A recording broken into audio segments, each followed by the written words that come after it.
Okay, today's daf we're learning is Kuf Yud Chet. It's a very basic daf all about Sudash Lashit that we started yesterday, but now we're going to see a lot more about Sudash Lashit. Maybe by the end of this, you'll be very careful to keep the mitzvah of Sudash Lashit by the end of today's shiur. We'll see. The test will be in a few days on Shabbat. Okay, today's daf is sponsored by Emma Rimberg, who is with us this morning in memory of her beloved and much missed father, Dr. Eric Glick, Yitzchak Nisan Ben Yaakov Zichrono Livracha, on his 30th year at site. And by Barbara Ashkenaz in memory of her dear parents, Edward and Evelyn Weinberger Zichronam Livracha, who together taught her the beauty of learning Torah, performing acts of kindness, and giving tzedakah. And in memory of Dr. Sandra Shimoff, who devoted her life to Torah and Talmud study, sponsored by her daughter and son-in-law, Sharona and Ozer Schuster, and her grandchildren, Bensi and Shifi Schuster. Okay, we're going to start from the bottom of Kuf Yud Zayin Amud Bet, from the two dots. So if you remember in our Mishnah, we had a fire breaks out. How many meals you were allowed to save on Shabbat? 3 meals worth. And then we said it depended on what time of day it was, and presumably how many meals you had already eaten and how many were left till the end of the day. So here comes a braita all about Sudash Lashit. Tanu Rabbanan. Kama seudot chayav adam le'echol b'Shabbat. How many meals do you have to eat on Shabbat? We all know the answer to this question. 3 meals. Well, surprisingly, you're going to see that Rabbi Chidka, there's a machloket about this, right? There's certain things you think there's really no machlokot about. It's pretty obvious, but in fact, there's a machloket about this. Rabbi Chidka Omer, now you might think, oh, maybe less. No, he says more. 4 meals, arba. 4 meals on Shabbat, imagine, right? Sometimes it's quite a challenge to keep the 3rd meal. We're not so hungry. We ate so much for lunch. Who can eat more food later in the day, especially, right? This week, it shouldn't be such a challenge. We're in the summer months, but in the winter months, it's really a challenge to eat a big meal for lunch and then another meal in the afternoon, later afternoon. Now remember, we're talking about in those days, I want to be clear about their meals. If you remember, we saw some sources that talk about how many meals a day they ate. They generally ate 1 in the morning. There's a whole, depending on who you are, a worker, a Talmid Chacham, whether you eat 4 hours into the day, 5 hours, 6 hours, but you eat 1 meal sometime in the morning hours or noon. And then another meal they would eat, going back to the beginning of Bracha.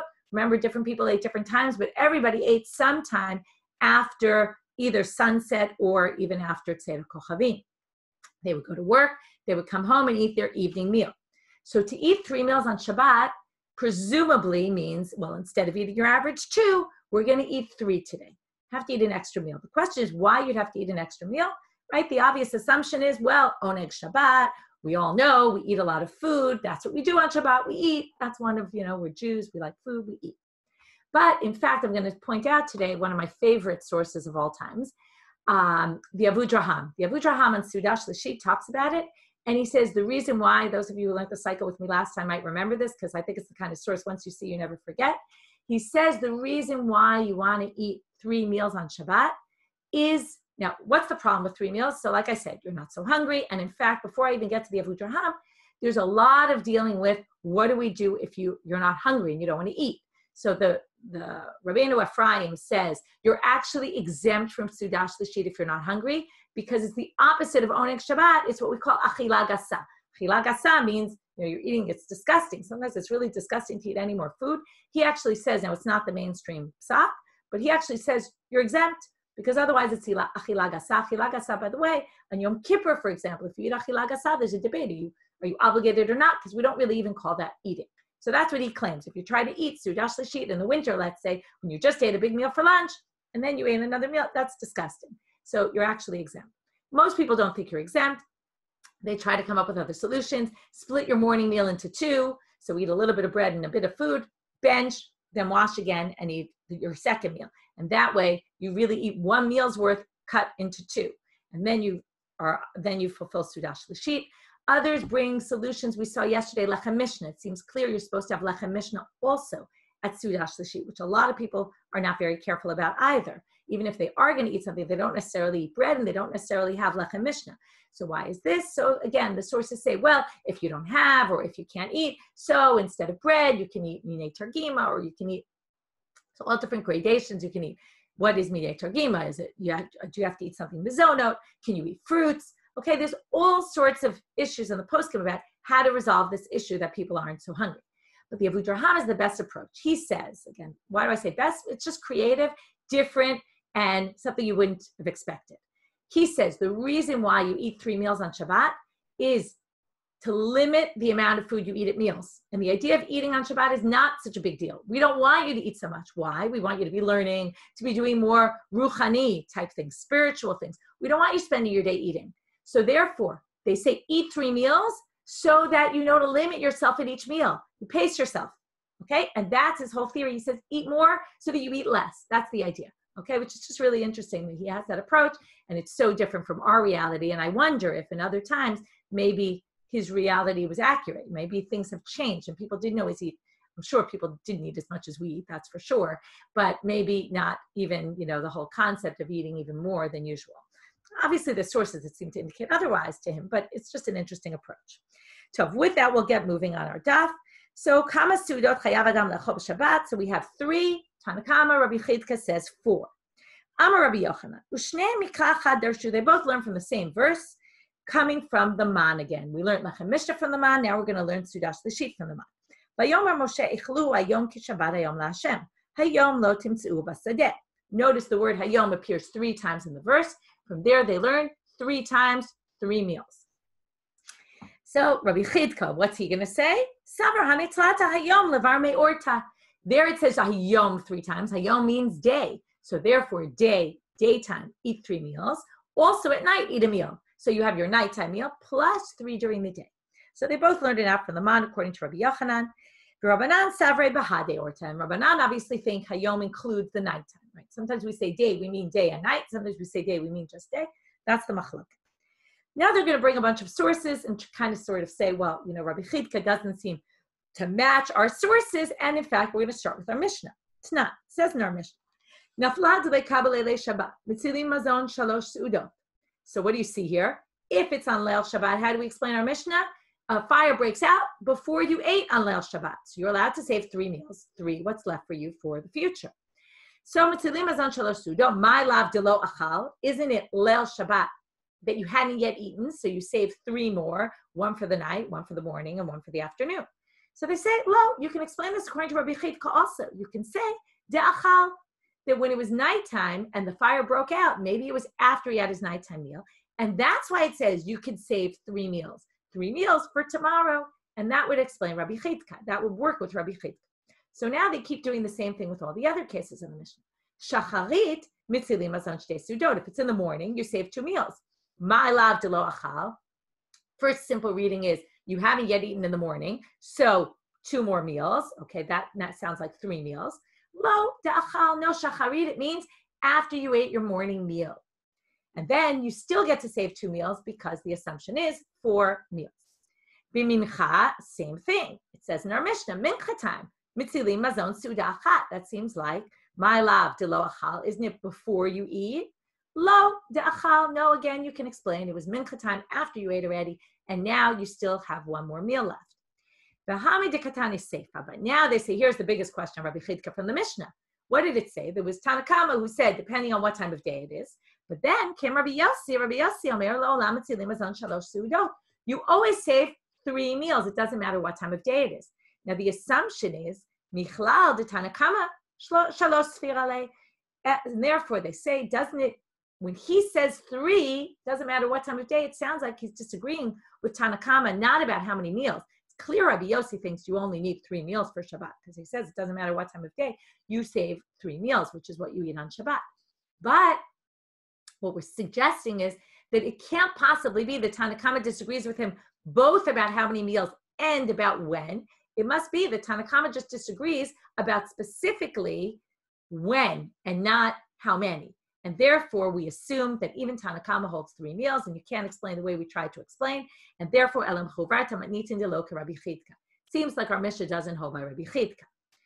Well, what about the next source? Ve'elahaditna misha yesh lo mazon shtei seudot lo yitomen hatamchoy, mazon arbasrei lo yitomen hakupa. Okay, the tamchoy and the kupa were 2 different types of tzedakah. Tamchoy was like a soup kitchen that people would give their food to the poor people, and the kupa was money to give poor people to eat.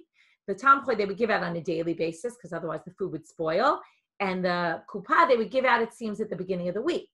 So it says if you're taking from the tamchoi, don't take if you have 2 meals worth. Okay, that's fine. That just sounds like on a regular day. But mazon arbasre, if you have 14 meals for the week, you can't take from the kupan. Now, again, what did we say? Shabbat is different because every day they ate 2 meals. Shabbat, they ate 3 or 4. Now, this seems to indicate that on Shabbat, you only eat 2 meals. So, mane, lo Rabbanan, lo Rabbi Chidka, this doesn't seem to be like either opinion because it sounds like altogether in the week, all you need is 14. Means that Shabbat, you only need 2. I Rabbanan, if it was the rabbis, 15 havin, it should be 15. I Rabbi Chidka, shitzre havin, it should be 16, according to Rabbi Chidka. So what do they explain? La'olam Rabbanan. So we can explain this really like Rabbanan. And what do you do if you're eating your 3 meals on Shabbat? Well, think about it. Shabbat, you're supposed to eat, right, Friday 2 meals, Saturday 2 meals. Normally they eat 1 meal in the morning, 1 meal after sunset. So what do they say? Well, on Shabbat, what did you do?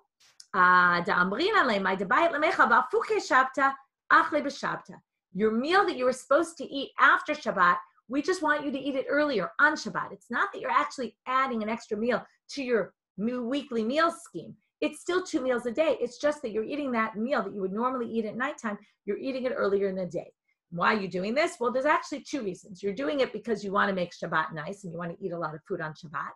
And also, and that's against the Avudraham who says no, also, what are you doing?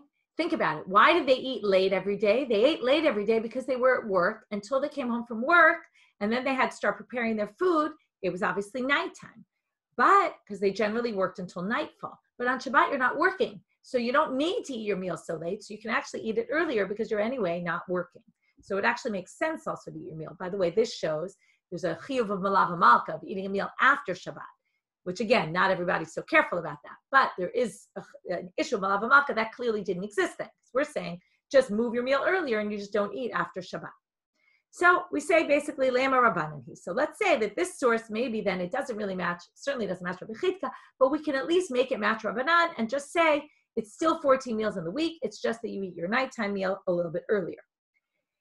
So now they say, wait a minute. Afilu tema Rabbi Chidka. We can get creative here. And we can say this is Rabbi Chidka also.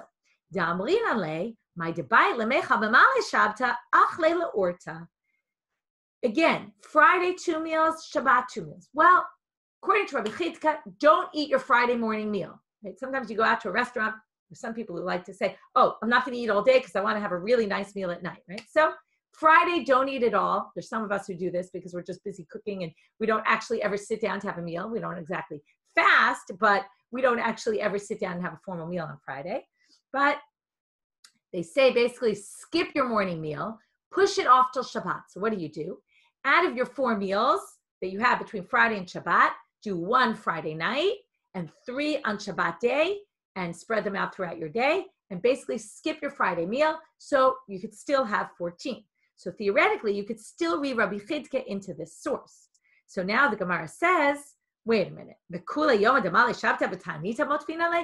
to sit and fast all day Friday? That doesn't make any sense. Ella hamane Rabbi Akivahi. We're going to say, this Mishnah, this is, by the way, it's a Mishnah in Peah. Peah is all about tzedakah and giving to the poor people. And this, remember, the whole idea is how many meals you give to a poor person who doesn't have food. Well, it's Rabbi Akiva. And Rabbi Akiva has an interesting approach. He says, if you're poor and you don't have food, like there's always a debate about what kind of things are important to take tzedakah for and what are not. Well, 3 meals on Shabbat is not important to take tzedakah for, or 4 meals for all intents and purposes. The idea is do the basics on Shabbat. Better to make your Shabbat whole and not to take tzedakah from other people. So therefore, we can say that source has nothing to do with the general obligation of eating 3 meals or 4 meals. That still exists, and there's a machloket, and that just has nothing to do with this source. This source is telling you on Shabbat, keep to the basics if you're poor. V'haditnan. What about this Mishnah? Ein pochatim. Now, before we get to the end is what's important, but we're going to have to first explain this first line, which is a little complicated. Ein pochatim la'ani ha'over mimakom lemakom. If there's a poor person traveling from place to place, you have to make sure he has minimally kikar bepunyon me'arba se'im besela. Okay, what does this mean? It means a loaf of bread worth a punyon, meaning with a punyon's worth of flour, for se'im besela. When flour costs a sela for 4 se'im. Okay, this is like a lot of mumbo jumbo. What's a sela compared to a punyon? What's a se'ah compared to, we're going to compare it to kabim, which is a kav. That was the measurement generally of volume. These are measurements of volume. Okay, so 4 se'im for a sela. Let's start with a punyon is 1/48 of a sela. If you take 4 se'im b'sela and you break it down to 1 se'ah, we wanted to get to a simpler amount. 1 se'ah is a quarter of a sela, which is a 12th with a 12th of a 12 punyonim. So now we want to say 4 se'im b'sela. Okay, if you want to say 1 se'ah, it's 6 kabim. So if you have 6 kav of kemach, that is worth a sela. Okay, when the price is, we're basically saying when the rate is this, that it costs 1 sela for 6 kav, you should give him a kikar that has a punyon's worth of kemach. So how much kemach is that? We'll divide by 12. You end up with half a kav, but it's not exactly half a kav. We're going to cut that in half, because if the kikar sells for a punyon, then there's always profit, right? The margin of profit, and there's other ingredients that go into the bread besides just the flour. So therefore, we're going to cut it in half, and we're going to say basically it's the amount. You have to make sure there's a quarter of a kav of flour in each loaf, in the loaf that you give him. Okay, so you need to give him a kikar with that amount of flour in it, because otherwise you could say a loaf, how much is a loaf? They want to give you exactly how much flour is in that loaf. That is the worthy amount to give to this poor person. Okay, this all has nothing to do with our topic, and it just has to do with giving money to poor people and how much you're supposed to give. It's giving you the measurement, but the important part is coming up about Shabbat. Not only that, notnim lo parnasat lina, we give him some money for sleeping. We'll get back to that, what that is. V'im Shabbat, if he stayed over Shabbat, notnim lo mazon shalosh seudot. What do you see here? 3 meals. This, by the way, is not like Rabbi Akiva, who said, don't give the poor person shouldn't take that money. Here it says, give him 3 meals. So lema Rabbanan below Rabbi Chidka. We should say this seems to be Rabbanan Shita and not Rabbi Chidka. Again, the simple reading of most of these sources, which makes sense because we never even heard of 4 seudot before, right? Seems to be 3 seudot. So again, they say, wait, could be Rabbi Chidka. How so? Lema Rabbi Chidka kigon deika seuda bahadeh. Maybe the guy has 1 meal that he brought with him, and you're supplementing it with your 3. Damrin le, they say to him, Hadi badach achle. In other words, eat the meal that you have. You might have thought you could say to him, listen, save your meal and we'll provide you with all the meals you need for Shabbat. Save your meal for tomorrow. But no, we say to him, you have 1 meal, keep your meal, and we'll give you 3 more so that you can fulfill the mitzvah of 4 seudot. Again, this isn't the simple reading, but it's a possible reading of this source, which then shows that this doesn't necessarily, this source doesn't necessarily agree only with the rabbis.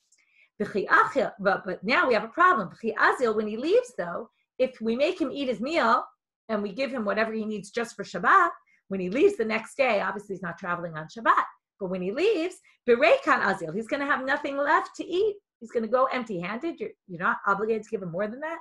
So they say, no, you obviously have to give him food for the way also. We were just talking about what you have to give him for Shabbat. But obviously, when he goes to leave, we have to give him some food. My parnasat lina, what is this issue of parnasat lina? What are we giving him?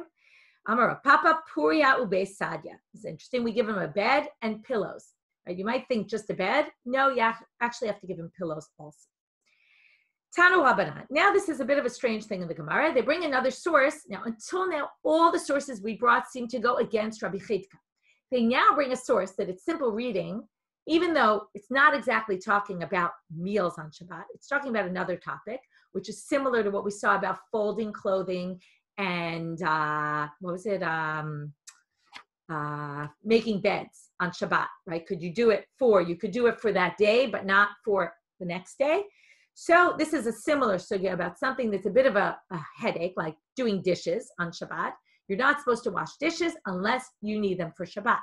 But the setup of this braita and the way it's discussed seems to actually support Rabbi Chidka. But strangely, the Gemara doesn't say that. I don't know why. Okay, it's a little bit strange. You would have assumed the Gemara is bringing this as a possible proof text for Rabbi Chidka, but they don't, in fact. And one could say maybe because you can explain it either way, but it is strange. You would think the Gemara at least would have started and said, this looks like Rabbi Chidka, and then they reject it. And this sugya kind of stands on its own. The Gemara doesn't do anything with it. So it's a little bit odd why they don't bring it, but maybe it's obvious that it's brought as a support for Rabbi Chidka, but still they should have said so. Tanu Rabbanan. So here's the intro of the Braita. So here comes the braita. Ka'arot she'achal behen arvit. If you use dishes that you ate at night with them, midichan le'achol b'hem shacharit. You can wash your dishes Friday night in order to use them for the next day. Shacharit, in the morning, midichan le'achol b'hem b'tzoraim. You can wash them for use in the afternoon. But tzoraim midichan le'achol b'hem b'mincha. In the afternoon, you can wash them to use for mincha. Mina mincha ve'elach shuv eino madiach. From mincha and on, you can no longer do it. Notice what they added here. It has arvit, shacharit, mincha, but they added sohoraim, which sounds like they were eating 4 meals. Now, again, you could say they weren't really eating 4 meals. It's just if you were to add an extra meal, it doesn't mean you have a chiyuv to eat 4 meals. It just means if you want to have a snack in the afternoon, then you can wash your dishes for that snack. It doesn't necessarily mean that you have to eat 4 meals, and maybe that's why it's not like it's a direct source talking about 4 meals, but it does seem to indicate that there possibly were 4 meals. Once it's mincha, you're not allowed to wash dishes anymore because you clearly don't need them. So again, it's a tircha shelo litzorech. It's working hard for no good reason. Aval kosot v'kiton, or not good reason, but no reason that it doesn't serve you on Shabbat. Aval kosot v'kitoniyot utzlochiyot mediach ve'olech kol hayom kulo. But if you have glasses or ladles, I assume they gave out the wine using ladles, or it's slochiyot or flasks, then you can wash them all day because ein keva l'shtiyah, meaning people drink all day long. So therefore, basically, you can wash your dishes. You might need them any time of day. Amar Rabbi Shimon ben Pazi. Now we're starting a new section, which is the same. It's the same idea of Sudash Lashit, but now we're getting to what I always call the scare tactics of the rabbis.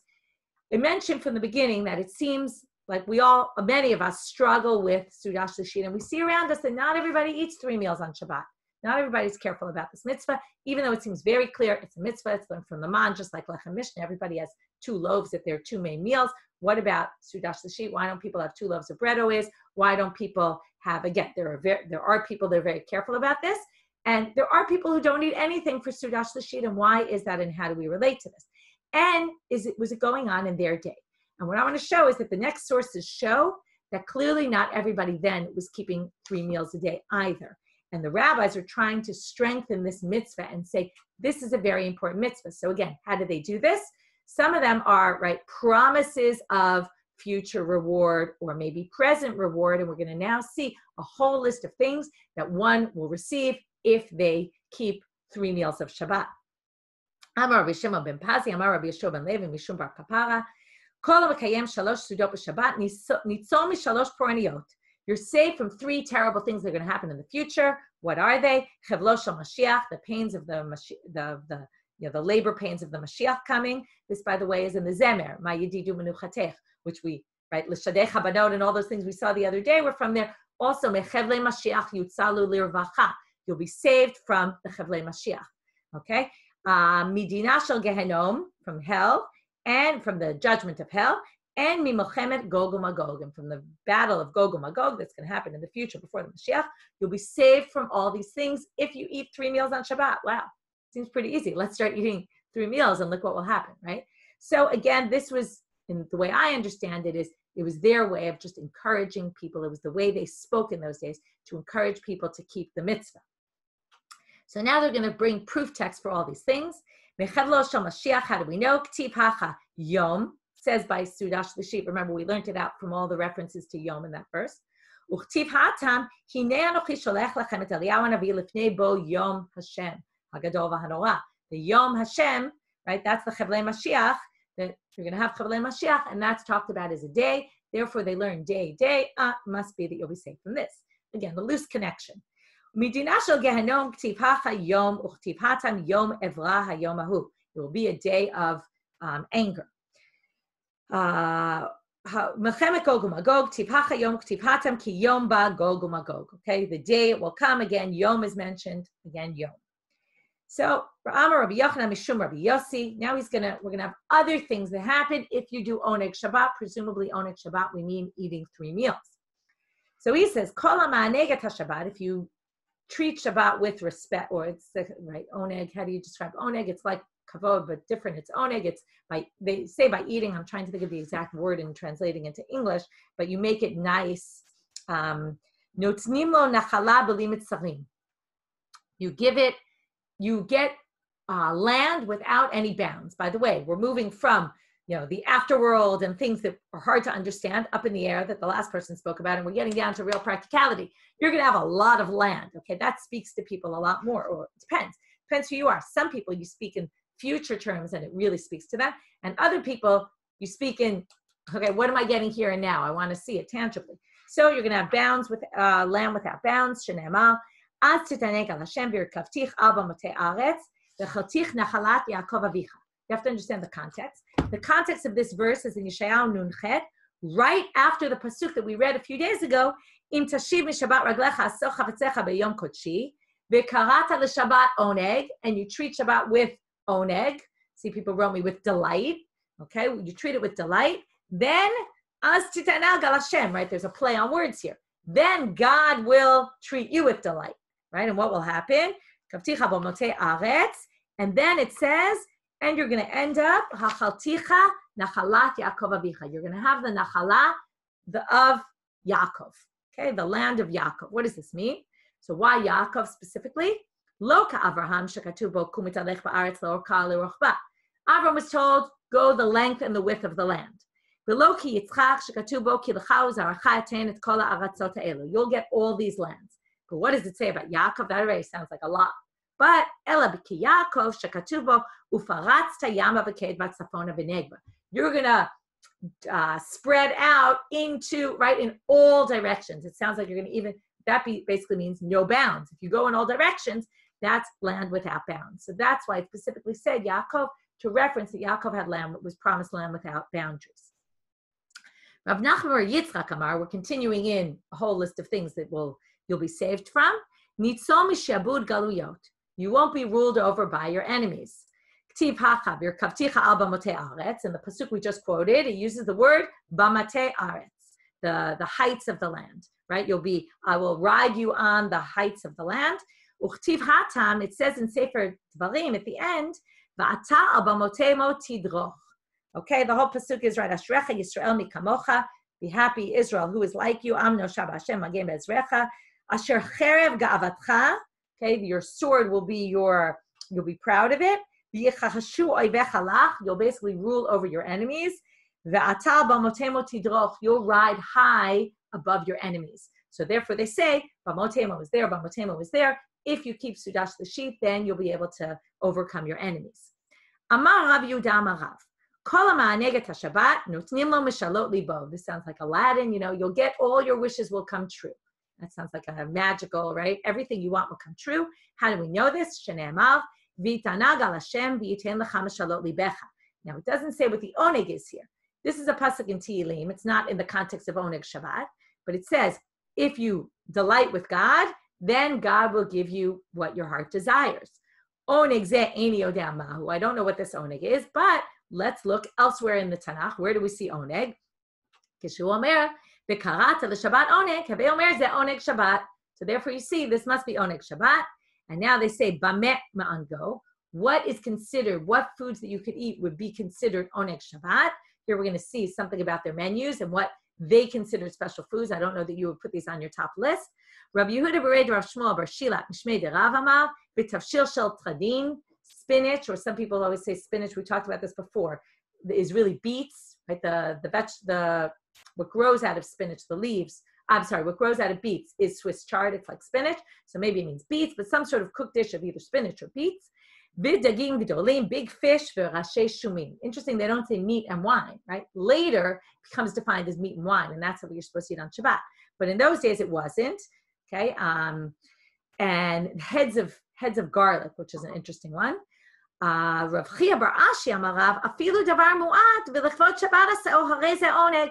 You don't have to eat the fanciest foods, even if it's something small, but you say, this is l'chvod Shabbat, right? This is a way of dealing with all the people who couldn't afford the big fish or, whatever expensive items. And that will be oneg. Maihi, what's an example? Amar papa kasa de harsana. We always refer to this fish. It's this little fried fish that they put in oil. They fried it in oil and they had a little flour with it. Sounds like, what do you call it? Fried fish, what we would use nowadays. Some sort of fried small fish, though, not a big fish. Even that, if you say it's special for Shabbat, then that's already oneg Shabbat. Amar Rabbi Chia bar Abba Amar Rabbi Yochanan. Kol Shamer Shabbat kilchato. Now we're going to have all these things. If you keep Shabbat, again, rewards that are going to happen to you. This is a day of rewards and all sorts of, there's a few things going on here. Number one is they're trying to convince you to do this because you'll get rewarded, basically, right? You'll get all these different types of rewards. So now we're saying, afilu oved avodah zara kedor enosh, even if you're like the generation of Enosh where they worship the avodah zara, mochalim lo, you will get repentance for your sins by keeping Shabbat. Shneimar, if you remember, we had the Kiddush of Shabbat takes away the ga'ava, right? If you do psiya gasan, then you make Kiddush on Shabbat, that takes it away. This is kind of the same idea. If you keep Shabbat, you'll basically get pardon for other sins. So how do they learn this? Shneimar, ashrei enosh yaseh zot. Okay, and then it says, it's a pasuk in Yeshayahu Nun Vav. It says, ashrei enosh yaseh zot, uben adam yachzik ba, shomer Shabbat mechalelo, v'shomer yado me'asot kol ra. Okay, it's saying, happy is the person who does this, who is shomer Shabbat and isn't mechalel Shabbat, basically keeps Shabbat and doesn't disgrace it, and he protects himself, he stops himself from doing any evil. But they darshan this a little bit differently. Shomer Shabbat mechalelo means keep Shabbat and don't disgrace Shabbat. But al tikrei mechalelo ela machulo, and they make a reference to the fact that Enosh is in this pasuk. Because it says Enosh, Enosh means humankind, but it comes from the door of Enosh, who all worship the avodah zara, and it's saying, if you are like Enosh and you worship avodah zara, and then you keep Shabbat, mechalelo machul lo. They darshan it not from chilul, but from machul. You will be pardoned for your sins. Amar Rav Yehuda Amar Rav, ilmale shamru Yisrael Shabbat Rishona. This is, when you look back and you say, oh, too bad that didn't happen. If they kept the first Shabbat, lo shalta behenu ma v'lashon. Shneimar vayihi bayom hashvi'i yatzu min ha'am l'kot. Remember, they got the man, the first Shabbat in the desert. They were told, gather everything on Friday. Don't go on Shabbat to gather. And two people went out and they gathered, right? People went out to gather man on the seventh day.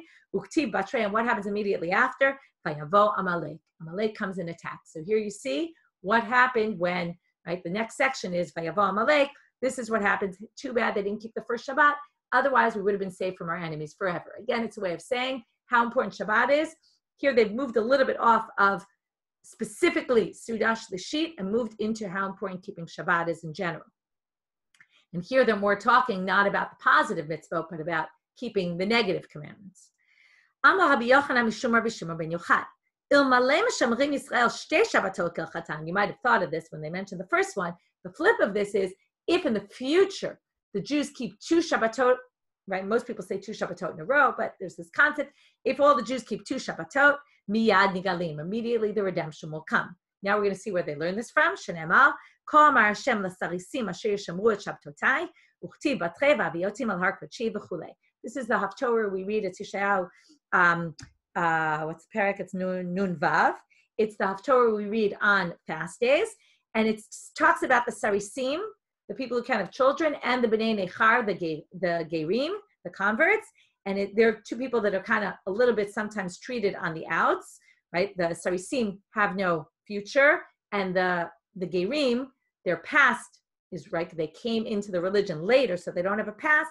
And it's basically going to say they will eventually get rewarded, right? And the idea is here, if they're Yishmeru et Shabtotai, if you keep my Shabbatot, notice it's plural, so that's 2.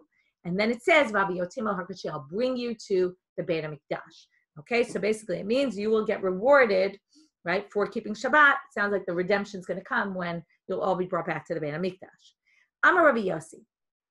Okay, that was the whole section on, we're now closing the section on how important it is to keep Shabbat. This is similar, but we're now going to have a different approach. And what this is going to say is, Amar Rabbi Yossi, Yehei chalki me'ochlei shalosh sudot b'Shabbat. He says, I want to be counted among those who eat 3 meals on Shabbat. Now, when you hear somebody say something like that, what does it immediately tell you? Not everybody was keeping 3 sudot on Shabbat. They weren't all eating it. Because he's saying, I want to be among those who do this, meaning I want to be among the elite of society that's careful about this law, which shows, again, both these sugyot show the people weren't necessarily keeping 3 sudot on Shabbat. Otherwise, you wouldn't need all this encouragement of half a daf almost, half an amud almost, of encouraging people to keep the mitzvah. And likewise, you wouldn't have somebody say, I want to be counted among those who do this. If all the Jews are doing this, then it's not so special to be among those who do this. Another statement he says, and now we're going to get off on tangents about all other things. Amar Rabbi Yossi, Yehechal kimi gomrei halel b'chol yom. I want to be among those who finish Hallel every day. Now, this is strange. We're not supposed to say Hallel every day. Hallel is praise of God, but it's a unique praise of God that we say on holidays and days that miracles happen. So now they say, Ini, is that really true? Don't we say, that's very harsh. It's like cursing God.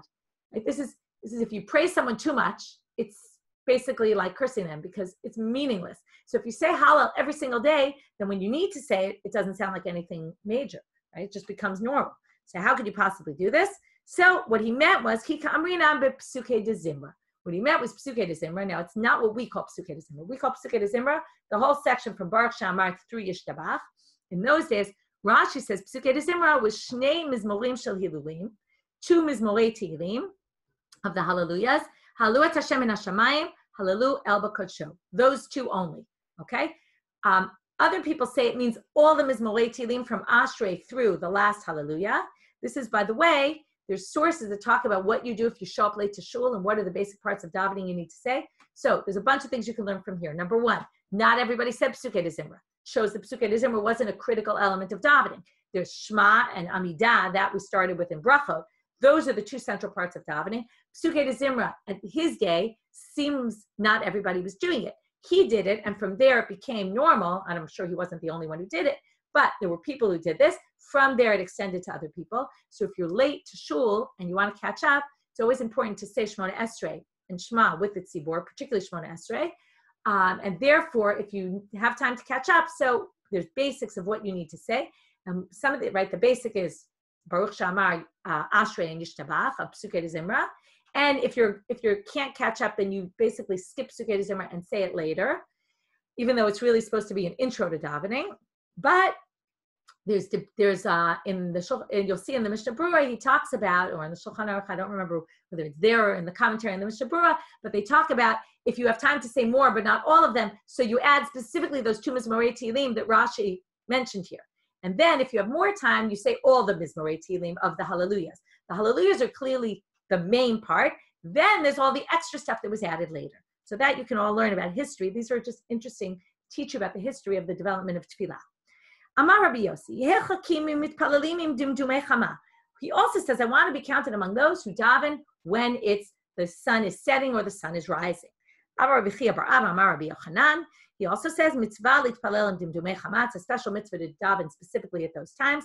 Amar Rabbi Zera, my Christ, says, what pasuk do you learn this from? Yira'ucha im shemesh v'lifnei yerach dor dorim. You should fear God with the sun, meaning when the sun comes up and when the sun, and lifnei yerach dor dorim, before you see the moon, which is basically while the sun is setting.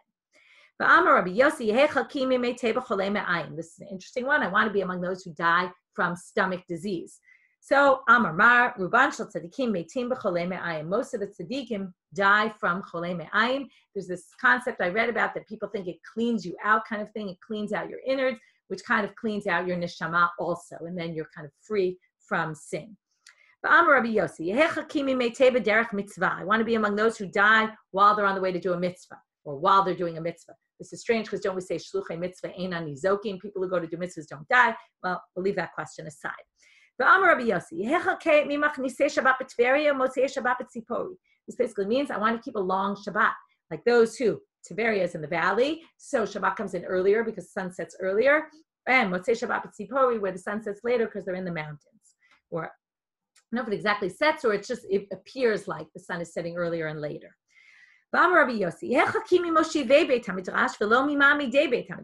You should be among those who, I want to be among those who get people to go into the Beit Midrash rather than those who say to people, time for lunch, you can leave the Beit Midrash. I don't want people to be leaving. I want to be among those who get people into the Beit Midrash. V'amar Rabbi Yossi, here's a really interesting one.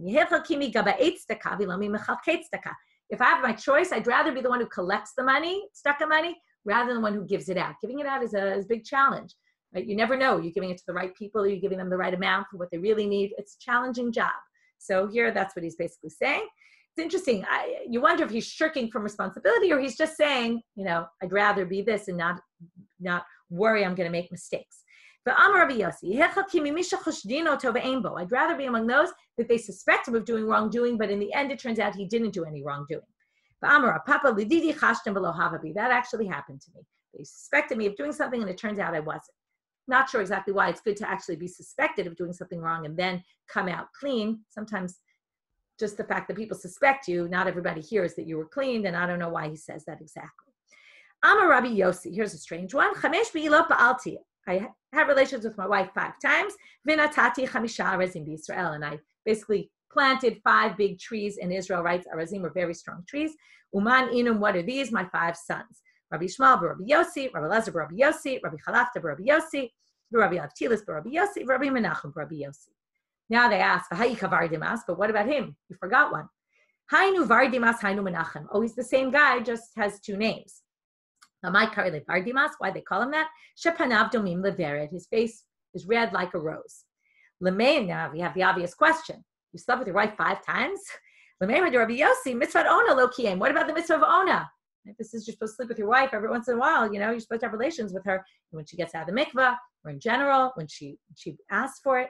Ela ema chamesh bilo pa'alti v'shaniti. There were 5 times where I have relations one time right after the other. That's written up as a skula for having male children. I've seen this many times where male children are always seen as the best thing to have, and therefore this was something people said brought male children. Again, they tried to come up with all sorts of things that would bring male children, so this is another one of them. So he says, I meant that those 5 times it was different, and that's why I had these 5 sons.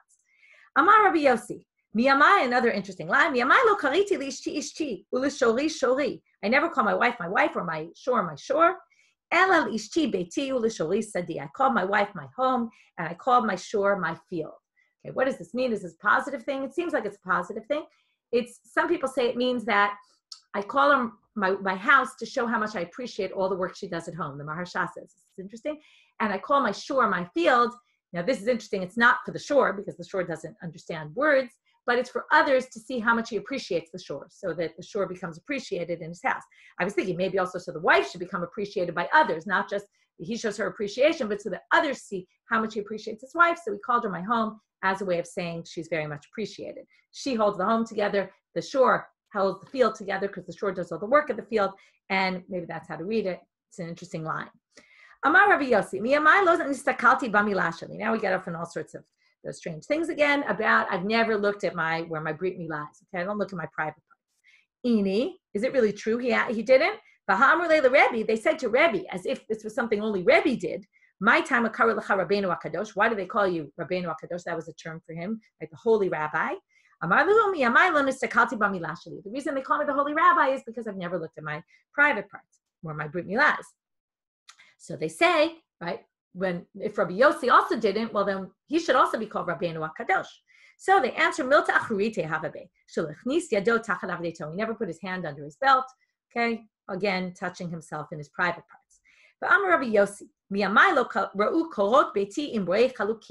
the inner seam of my clothes was never seen by the walls of my house, meaning he always changed under the covers. Issues, by the way, if people say there's no issue of tzniut for men, here you have it, tzniut for men. Okay, it's in here in the Gemara explicitly.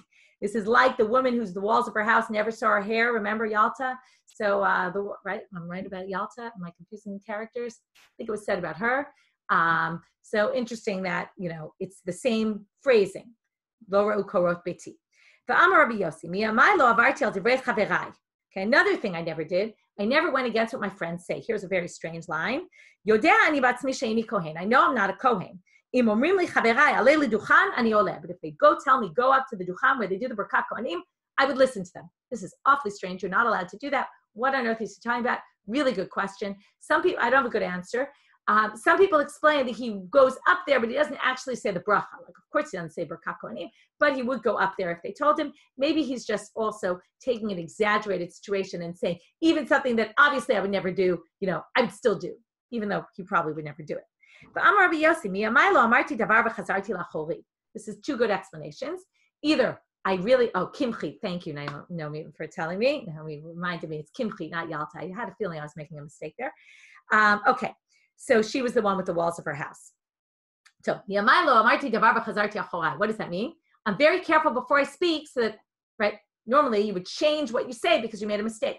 I'm very careful before I speak to make sure I have it right. Or if you speak and then turn around, why are you turning around? To see if you spoke about someone You want to make sure they're not behind your back.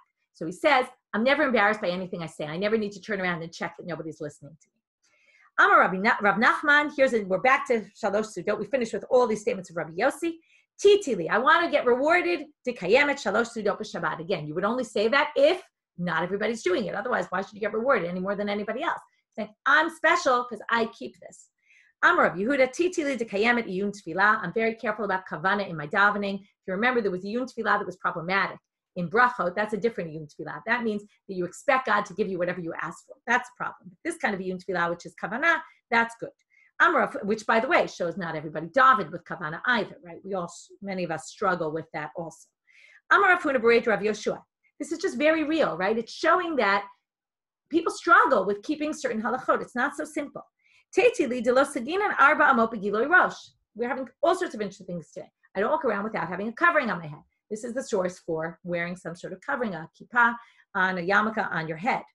Again, sounds like not everybody did it. From here, they say there's, it's a minhag. Some of these things are halacha, some are minhag. It's not clear what's what. Amar Rav Sheshet teitili to kayamit mitzvah tefillin. Okay, mitzvah tefillin is clearly d'oraita, but he's saying I want to get rewarded. I keep it. Many people explain that what they mean is each of these people took a special mitzvah and said, this is my mitzvah. I'm going to keep in a super duper kind of way. But Amar Rav Nachman teitili to kayamit mitzvah tzitzit. Amar le Rav Yosef berei de Rabba avucha b'mai zahir tefei. What was he particularly careful about? Amar le b'tzitzit yom echad v'kasalik b'darga. One time he tripped on a step. Ifzik lechuta, and he was going up the steps, and a string from his tzitzit ripped. V'lo nachit va'ata kama de lo ramya, and he wouldn't walk on the stairs till he fixed his tzitzit. That's where it shows he was super careful about the mitzvah tzitzit.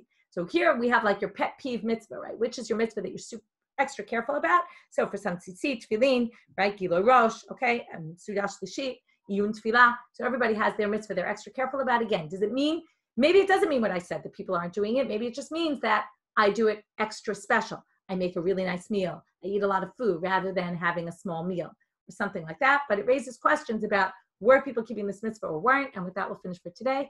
Pick up from here tomorrow and have a great day, everybody.